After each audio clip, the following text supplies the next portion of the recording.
Karen Brooks walked out of the store that afternoon, carrying a bag of groceries she had paid for in full, the receipt still tucked neatly inside beside her wallet, when 4 patrol officers suddenly stepped into her path and blocked the exit to the parking lot.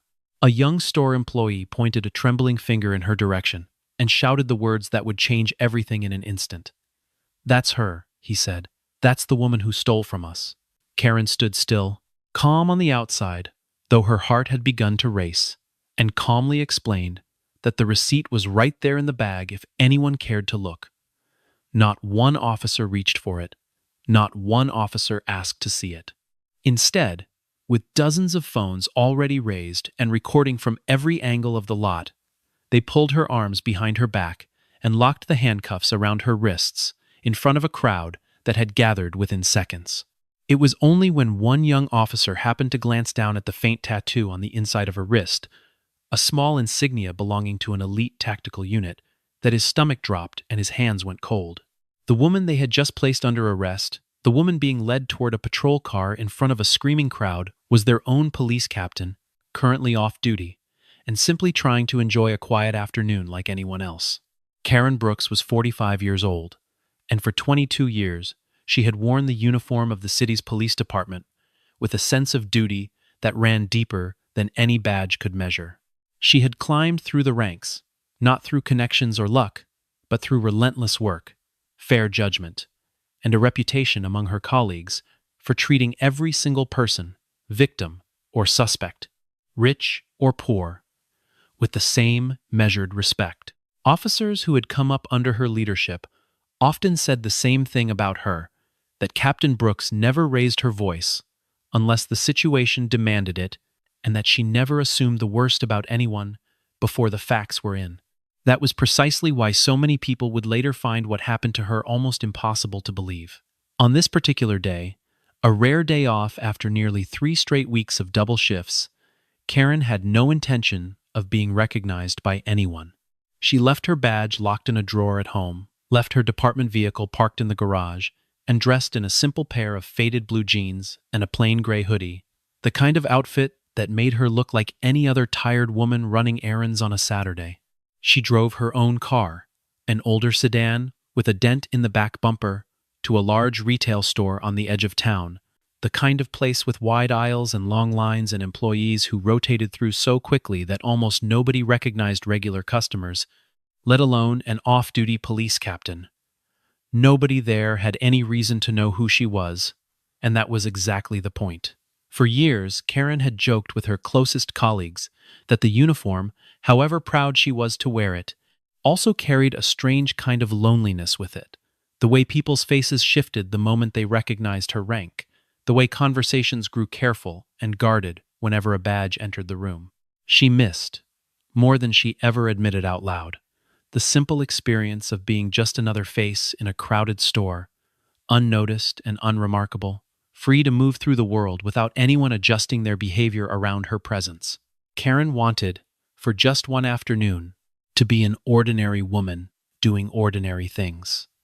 Without radios crackling in her ear or reports waiting on her desk, inside the store, she moved unhurried through the aisles, humming quietly to herself as she compared prices on cereal boxes and checked expiration dates on a carton of milk. When an elderly man struggled to reach a bag of rice on a top shelf, she stepped over without being asked and lifted it down for him with an easy smile, telling him to take care crossing the parking lot, since the pavement was still wet from the morning rain. At the register, she chatted warmly with the young cashier, complimenting the girl's earrings and asking how her classes were going, the kind of small, pleasant exchange that happens 1,000 times a day and is forgotten within minutes by everyone involved except, perhaps, by the person who received the kindness. What Karen did not see, because her back was turned and her attention was on the friendly cashier, was the store's overhead camera slowly panning across the sales floor toward another woman entirely, a stranger dressed in strikingly similar clothing, a blue hooded sweatshirt and dark jeans, carrying a tote bag the same shade of tan as Karen's own. This other woman moved differently, her eyes darting toward the corners of the ceiling where the security domes were mounted, her shoulders tense, in the particular way of someone who has done this before, and knows exactly which blind spots to use. With practiced, almost lazy fingers, she slipped 2 tubes of expensive facial cream and a small bottle of perfume into the depths of her tote bag, tucking them beneath a folded sweater so the shape would not show. The audience watching this unfold could sense immediately what was coming. The quiet dread of knowing a crime was in progress, while the wrong woman stood only a few aisles away, utterly unaware that her ordinary day off was about to collide with someone else's decision to steal. Karen finished paying, thanked the cashier one more time, and walked toward the automatic doors with her bag swinging gently at her side, completely unaware that outside, in the parking lot, her afternoon was about to be hijacked by a case of mistaken identity that no one involved would soon forget. The real thief left through a side exit only moments after Karen walked out the front, moving quickly, but not quite fast enough to avoid the loss prevention officer stationed near the entrance. A heavy-set man named Gary Holloway who had been half watching his phone rather than the monitors. Gary caught only a fleeting glimpse from a distance. A woman in a blue hoodie moving briskly toward the parking lot, and in the 2 or 3 seconds he had to register any details, he convinced himself he was looking at the same woman who had just walked past the registers minutes earlier. It was a mistake born of carelessness rather than malice, but a mistake it certainly was, and Gary radioed it in without a second thought, describing only what he thought he had seen. Black female, blue hoodie, heading toward the north side of the lot. He said into his radio, the words clipped and urgent, the kind of vague description that could apply to a dozen different women shopping that same afternoon. Within 90 seconds, 3 patrol cars that happened to be nearby responded to the call, lights flashing as they rolled into the parking lot with the kind of adrenaline that comes from believing a crime is actively unfolding. Karen, walking calmly toward her own car with her bag of groceries, had no idea any of this was happening until a young officer stepped directly into her path and raised a hand toward her chest. "What's going on?" Karen asked, her voice even, and measured, the tone of someone accustomed to diffusing tension rather than escalating it. None of the 4 officers answered her directly, instead exchanging glances among themselves as if silently deciding who would take the lead. One of them, a broad-shouldered man named Officer Dale Whitfield, finally spoke, his voice carrying the clipped authority of someone who had already made up his mind about the situation. "Set the bag down on the ground," he told her. And Karen, still calm, still measured, asked the only reasonable question available to her in that moment. "Do you have a warrant or a reason to search my bag?" she asked quietly, not raising her voice, not stepping backward, simply asking the kind of question any citizen has every right to ask. The question seemed to irritate rather than inform, and Dale's jaw tightened visibly, as though her composure itself was somehow more suspicious than helpful, as though a guilty woman would surely be panicking by now, rather than standing there so evenly. It was a strange and troubling truth that would only become clear much later, that Karen's calm confidence, the very quality that had made her such an effective leader for over 2 decades, was being read by these officers as arrogance rather than innocence, and that misreading was about to carry devastating consequences. Karen reached slowly and deliberately into her bag, making sure her movements were visible and unhurried, and pulled out the printed receipt that had been resting right on top of her purchases the entire time. She held it out toward Officer Whitfield, her hand steady, and told him plainly that every item in the bag had been paid for only minutes earlier, and that the transaction number and time stamp were right there in black and white for anyone willing to look.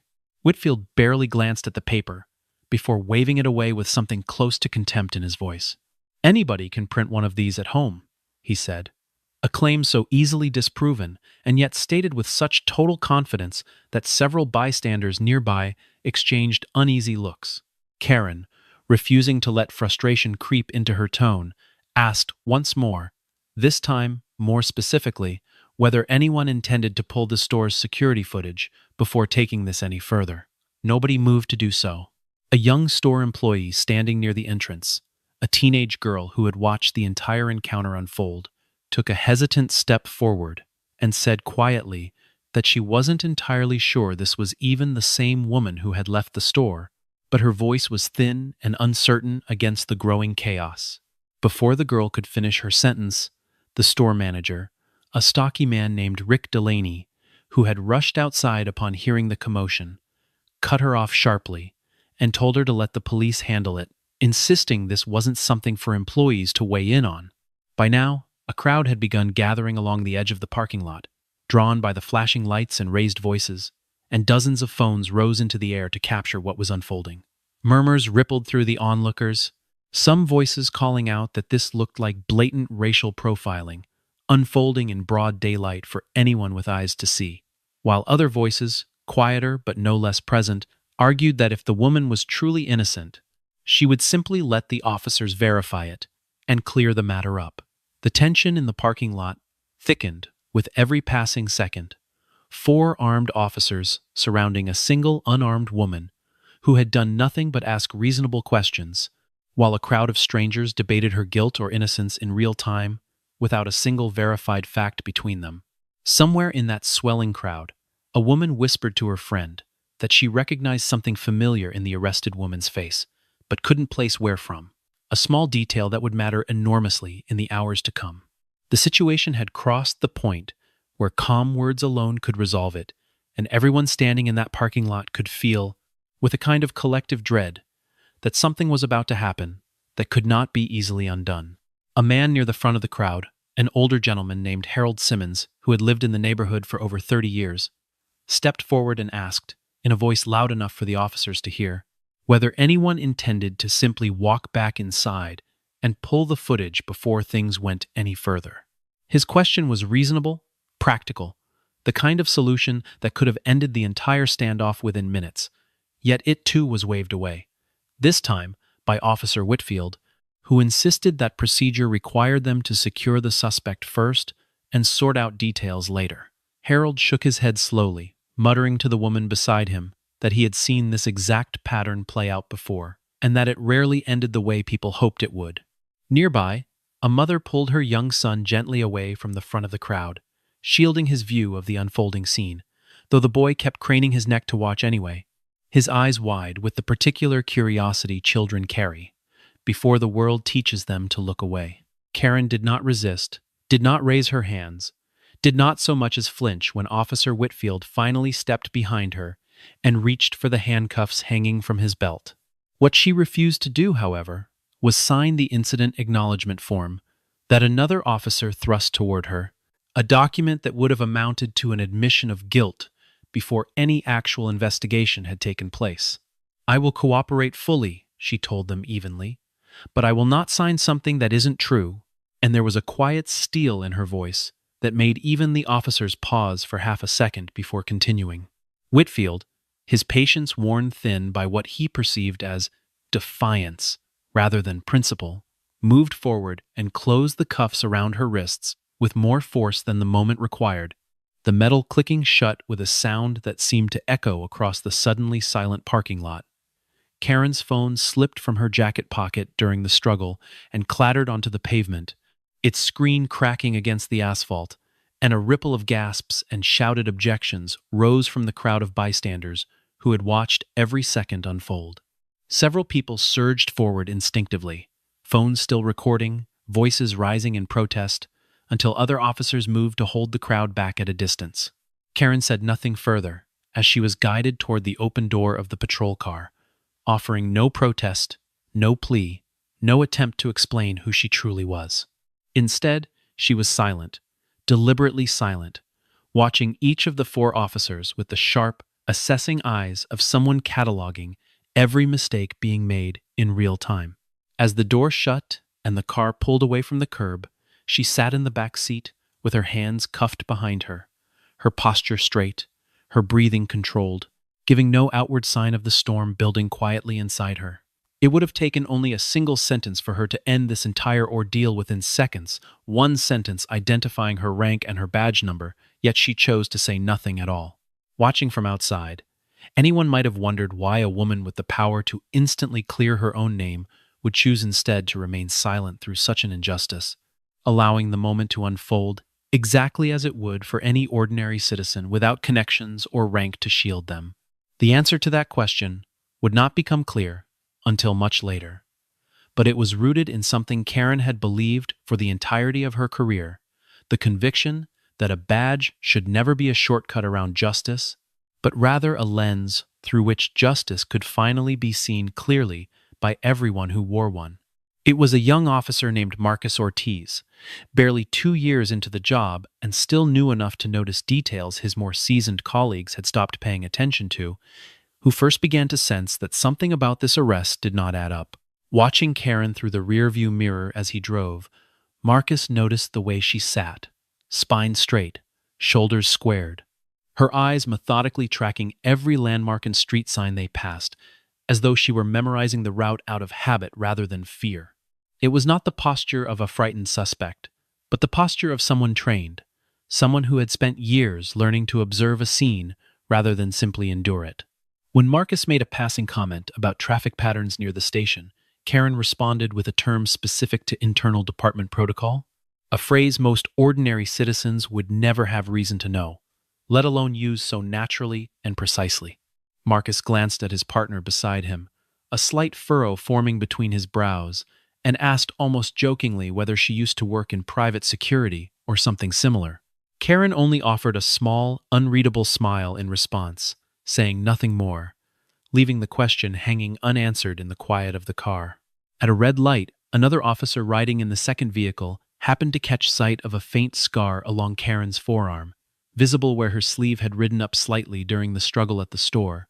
A scar with the particular jagged shape that comes from specialized tactical training rather than an ordinary household accident. He mentioned it under his breath to his partner, who dismissed it at first, assuming it was nothing more than coincidence.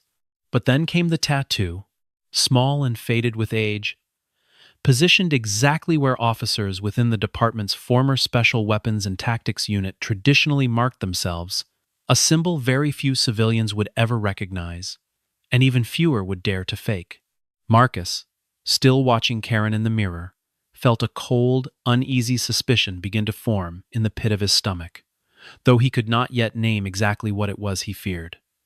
He said nothing to Whitfield, unsure whether raising the concern now would help or simply be dismissed, the same way Karen's own receipt had been dismissed less than 20 minutes earlier.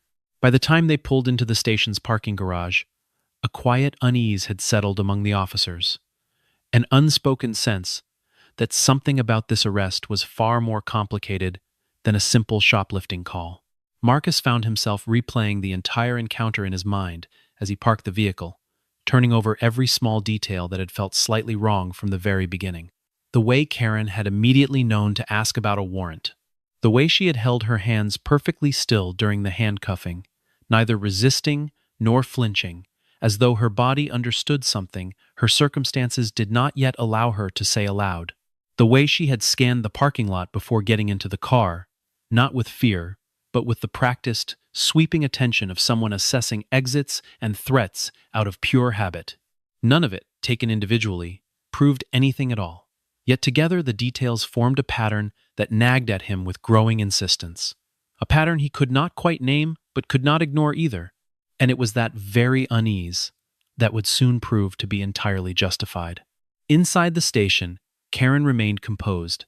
As she was walked through booking, her expression calm, almost patient, as though she had witnessed this exact process unfold from the other side of the desk more times than she could count, which, of course, she had. Rather than pleading her case loudly or demanding special treatment, she simply repeated the same quiet request she had made back in the parking lot. "Please pull the store's security footage before this goes any further," she said, her tone even and unwavering, the request of someone who trusted the process, even while the process was failing her. The officer working the front desk that evening, a heavy-set veteran named Sergeant Paul Grigsby, pulled up her booking information out of routine procedure, typing her full name into the department's internal database without much thought. When the name Karen Brooks appeared on the screen, Paul assumed at first it was simply a coincidence, a common enough name shared by countless people across the city. He clicked further into the record out of habit more than suspicion, entering her employee identification number as a final formality before printing the booking sheet. What appeared on the screen next made Paul's breath catch somewhere in his throat. In bold letters beneath her photograph, taken years earlier during her promotion ceremony, were two words that turned the entire room to ice. Police Captain. Paul stared at the screen for a long moment, certain he had misread it, certain there had to be some clerical error, some duplicate file, some explanation that made sense of what he was looking at. But the badge number matched. The date of hire matched. The department division matched down to the exact precinct where he himself had worked for the past 6 years. Somewhere behind him, an officer carrying 2 paper cups of coffee froze mid-step, and one cup slipped from his hand entirely, hitting the tile floor and splashing dark liquid across his boots. Though he barely seemed to notice, his eyes fixed instead on the screen over Paul's shoulder. Nobody in that booking room said a single word for what felt like an unbearably long stretch of silence. The kind of silence that settles over a room the instant everyone realizes, all at once, that something has gone catastrophically wrong. Word spread through the station faster than anyone could have anticipated, moving from one hushed conversation to the next until it reached the desk of the shift commander, a tall, graying lieutenant named Frank Delacroix, who had worked alongside Karen for nearly 15 years. Frank came down the stairs 2 at a time, his expression somewhere between disbelief and dread, and when he rounded the corner into the booking area and saw Karen sitting there, still handcuffed, still calm, the color drained visibly from his face. "Captain Brooks," he said, his voice barely above a whisper, as though saying her name too loudly might somehow make the situation worse than it already was. Every officer within earshot straightened instinctively, the kind of automatic response drilled into them through years of respecting rank, though the gesture felt almost painfully hollow given the circumstances that had brought them to this moment. Officer Whitfield, the man who had placed the handcuffs on her in the first place, stood frozen near the wall, his face a pale, sickly shade, unable to meet Karen's eyes, even for a second. Karen did not raise her voice, did not gloat, did not allow even a flicker of satisfaction to cross her face despite everything that had just been revealed. She simply looked at Frank and asked the same question she had been asking from the very beginning, patient and unwavering, even now. "Has anyone reviewed the store's security footage yet?" she asked again, and the quiet dignity in her voice made the silence in the room feel even heavier than before. Frank immediately ordered someone to pull the footage, and within minutes, a technician had the store's recordings loaded onto a monitor for the entire room to see. The footage showed, with undeniable clarity, another woman entirely, dressed similarly but distinctly different upon close inspection, slipping merchandise into her bag in an aisle. Karen had never even walked through that day. Beside that footage played a second angle, this one from near the entrance, showing Karen calmly checking out at the register, handing cash to the cashier, and placing her receipt directly on top of her bag, exactly where she had said it would be all along. The truth, once finally examined, took less than 4 minutes to establish beyond any doubt, a truth that could have spared Karen the entire ordeal if only someone had bothered to look sooner. What happened next revealed more about Karen Brooks than perhaps anything that had come before it. Once the handcuffs were removed and a flustered round of apologies began, several officers assumed the matter would simply end there, that Karen would accept their contrition, collect her belongings, and quietly go home to put the entire humiliating afternoon behind her. Karen did nothing of the sort. Instead, she requested a formal meeting with the department's Internal Affairs Division, insisting that a full and transparent investigation be opened into exactly how this arrest had unfolded from start to finish. When Frank gently suggested that, given her rank, this could perhaps be handled quietly and informally, Karen looked at him with an expression that left no room for negotiation. "If this had happened to any other citizen today, would you be offering to handle it quietly?" she asked him directly, and Frank had no honest answer to give her. Karen explained, calmly but firmly, that her position as captain was never meant to shield her from scrutiny, but rather to hold her to an even higher standard than everyone else, and that letting this slide without consequence would betray every principle she had spent 22 years trying to build within the department. In the days immediately following her release, Karen returned to work exactly as scheduled, refusing every suggestion from concerned colleagues that she take additional time off to recover from the ordeal. Several officers who greeted her that first morning back struggled to meet her eyes, unsure whether to apologize, whether to pretend nothing had happened, or whether to simply wait for her to set the tone herself. Karen chose the third option, walking into the building with the same steady composure she always carried, greeting the front desk staff by name. asking after a sergeant's newborn daughter, behaving in every visible way as though the previous weekend had been nothing more than an unpleasant footnote rather than the defining moment it had already become for everyone around her. It was this refusal to perform either victimhood or anger that unsettled some of her colleagues far more than outrage ever could have, because it forced them to sit with their own discomfort rather than deflecting it onto her instead. The internal investigation that followed was thorough, methodical, and, at Karen's specific insistence, made available to the public rather than buried within internal files. Investigators reviewed every piece of available evidence: the store's security footage from multiple angles, the officer's body camera recordings, the original radio dispatch, and written statements taken from each officer, from store employees, and from several bystanders who had witnessed the arrest firsthand. What emerged from that review was a troubling picture of cascading failures, each one small on its own but devastating when stacked together. The original radio call had been based on nothing more than a fleeting, uncertain glance from a loss prevention officer who admitted under questioning that he had never gotten a clear look at the suspect's face. Officer Whitfield had made no attempt to examine the receipt Karen offered him, despite her providing it within the first 30 seconds of the encounter. No officer on the scene had requested the store's security footage before proceeding with the arrest, even though the request would have taken only a matter of minutes. And the decision to apply handcuffs had been made not because Karen posed any physical threat or attempted to flee, but simply because she had declined to sign a document she believed, correctly, to be false. Investigators also uncovered a detail that troubled Karen more than almost anything else in the entire ordeal.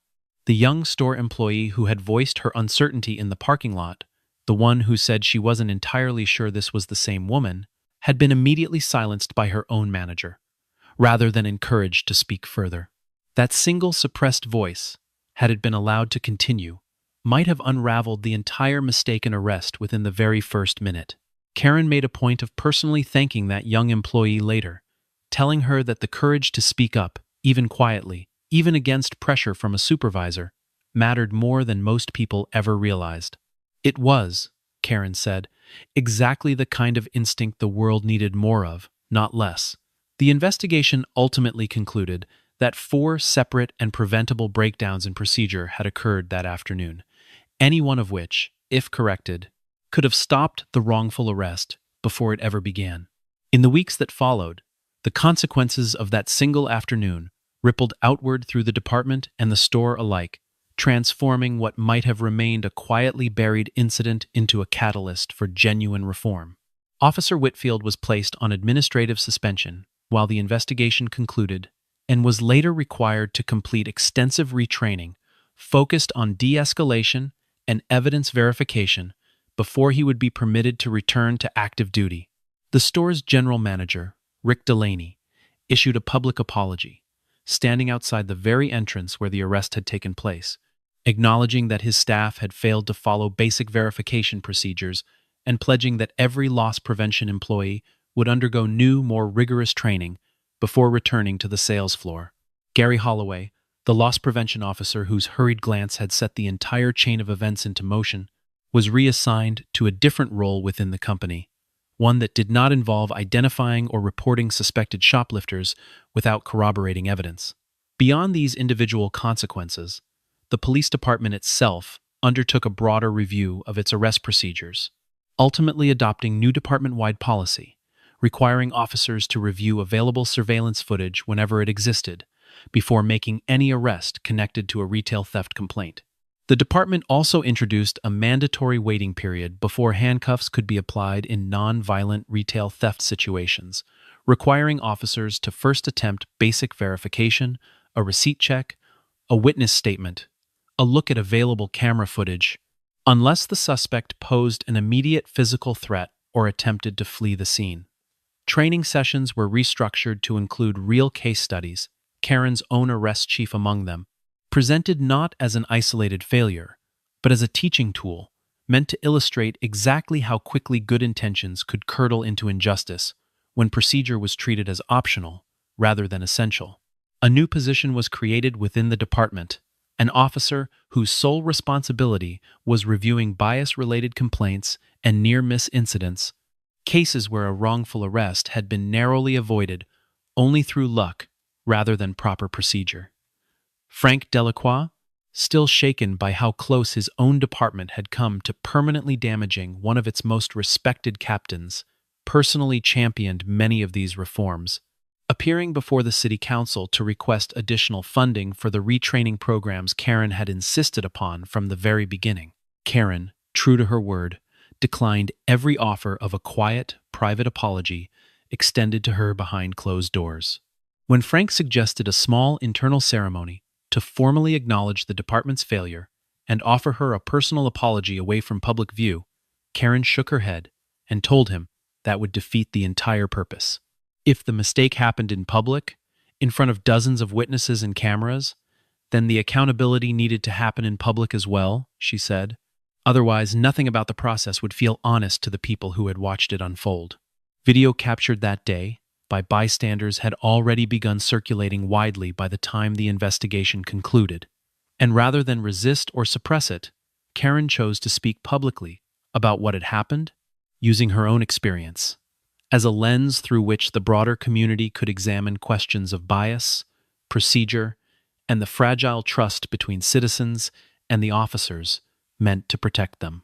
Some people who saw the footage focused on the irony of a police captain being wrongfully arrested by her own department, while others saw something more important in it, a rare and uncomfortable mirror held up to a system that too often moved forward on assumption rather than verification. A local news anchor named Patricia Lawson picked up the story within days, tracking down several of the bystanders who had filmed the original arrest and compiling their footage alongside the department's own eventual statement. Patricia's report aired during the evening broadcast, opening not with commentary, but with the raw, unedited video of Karen standing calmly in that parking lot, asking again and again for someone to simply check the receipt in her hand. Viewers across the city watched the sequence unfold in real time. The four officers, the crowd, the handcuffs, and finally the stunned silence back at the station when the truth was revealed, and the reaction that followed was immediate and widespread. Local council members referenced the incident during a public safety hearing held the following week, using it as a case study in why verification procedures mattered, regardless of who stood on either side of an arrest. A retired judge who had spent 3 decades on the bench wrote an opinion piece for the local paper, arguing that the case illustrated something far larger than one department's failure, a broader pattern in how quickly certainty could replace evidence when pressure and assumption were allowed to move faster than procedure. The story spread through the community with remarkable speed, sparking conversations at dinner tables and community meetings alike about what accountability should actually look like when those meant to enforce the law fail to follow their own procedures. Some residents expressed frustration that it had taken the wrongful arrest of a police captain, someone with the standing and the voice to demand a public investigation, to finally force meaningful change, when countless ordinary citizens had endured similar treatment for years without any such reckoning. Others found a measure of hope in watching the system actually respond, watching consequences follow so directly and visibly from a documented failure, rather than disappearing into the usual silence that so often followed incidents like this one. Karen herself acknowledged this tension directly and without flinching away from it during a public statement she gave outside the department weeks later. "My rank is the only reason this story is being told at all," she said plainly, her voice carrying clearly across the small crowd of reporters and residents who had gathered to hear her speak. "That should trouble all of us far more than it comforts us," she continued, "because it means this exact same thing happens constantly to people who never get their name checked, who never get their footage pulled, who simply get left in a cell, wondering why nobody believed them." Several weeks later, the department called a full staff meeting, gathering nearly every officer from every shift into the largest conference room the building had. The kind of assembly usually reserved only for major policy announcements or moments of department-wide significance.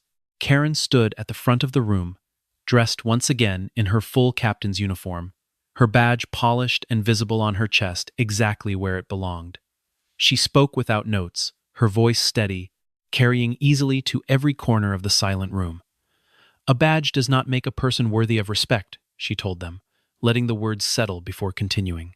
It is how we treat the people who are not wearing one that reveals exactly who we really are, she said, and you could have heard a single breath drop in that room. The silence was so complete. She reminded every officer present that the moment she had reached into her bag for that receipt, she had been, in every meaningful sense, exactly like any other citizen standing in that parking lot, with no rank, no title, and no built-in protection, beyond the same basic rights every person in this country is supposed to be guaranteed.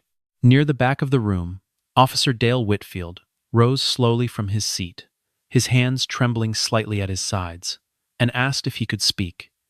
Karen nodded, giving him the floor without hesitation. In front of every colleague he worked alongside, Dale offered a public apology, his voice cracking at points, as he admitted that he had let his assumptions decide the outcome before the facts ever had the chance to speak for themselves. Karen listened to every word without interrupting him, and when he finished, she thanked him for having the courage to say it aloud, rather than quietly waiting for the moment to be forgotten. "But I don't want your apology directed at me," she told him, and the room. "I want it directed at the next person you meet in a parking lot who might not have a badge number that magically appears on a screen to save them," she said, and the weight of that statement seemed to settle over every single person in the room at once. It was not an ending built on forgiveness alone, but an ending built on the harder, more lasting work of actually changing how things would be done from that moment forward. In the months that followed, the department's new procedures were tested in ways nobody could have anticipated, and the true measure of whether anything had genuinely changed would not come from policy documents sitting in a drawer, but from what happened the next time officers responded to a similar call. That test arrived on an ordinary Tuesday afternoon at a different store across town. When a call came in describing another possible shoplifting suspect, matching only a vague physical description, eerily similar in its lack of specificity to the call that had once led 4 officers to surround Karen in a parking lot. This time, however, the responding officers paused before approaching, requesting the store's security footage through their radios before making any assumptions about guilt. This time, when the suspect calmly offered a receipt, an officer actually examined it, checking the timestamp against the store's own records, rather than waving it away. This time, a witness who hesitated and said she wasn't entirely certain was gently encouraged to say more, rather than being silenced by an impatient manager eager to move things along. The woman in question, a nervous young mother named Denise Carter, who had simply forgotten to remove a price tag from a jacket she had already paid for, was cleared within minutes, standing right there in the parking lot rather than being taken anywhere at all. She left that afternoon shaken but unharmed, her dignity intact. Her afternoon interrupted but not destroyed the way Karen's had been. Karen happened to be nearby that day, driving past on an unrelated errand, and paused her car at the edge of the lot to watch the entire exchange unfold from a distance, careful not to interfere or draw attention to herself. She watched the officers check the footage first. She watched them examine the receipt with genuine attention rather than dismissive suspicion. She watched the young mother drive away moments later, free to continue with whatever was left of her day, never even realizing how differently this same encounter might have unfolded only a few months earlier. Karen allowed herself a small, quiet smile as she pulled back onto the road. Not a smile of vindication for what had happened to her, but something quieter and more meaningful than that. The simple, hard-won satisfaction of watching a broken process finally begin to work the way it always should have. Denise Carter, the young mother who had been so gently and correctly cleared that afternoon, never learned the name of the officers who had treated her with such careful patience. Nor did she ever learn that a woman watching quietly from a parked car nearby had once endured the exact opposite treatment in a parking lot, not so different from this one. She simply drove home that evening, tucked her daughter into bed, and moved on with her life, the way most people do after a frightening moment passes, without lasting harm, unaware of the long chain of decisions, apologies, retrainings, and hard conversations that had made her ordinary, uneventful outcome possible at all. That, in its own way, was exactly the kind of quiet victory Karen had been fighting for from the very beginning. Not recognition, not gratitude, but simply the invisible, unremarkable experience of being treated fairly, the kind of experience so many people had once been denied without anyone ever noticing or caring enough to ask why. Marcus Ortiz, the young officer whose quiet observations in the back of the patrol car had been among the first cracks in the wrongful assumption everyone else had accepted so easily, found himself thinking about that afternoon often in the years that followed.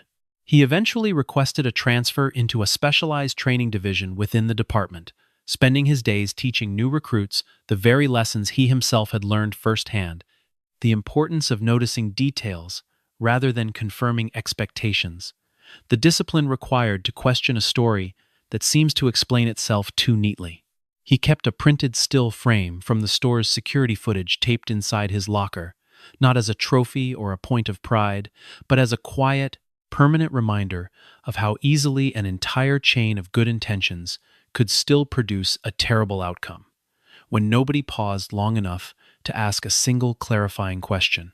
Whenever a new class of recruits passed through his training sessions, Marcus told them the story in careful, unflinching detail, always ending with the same simple instruction that the job was never about being right quickly, but about being right, however long that took.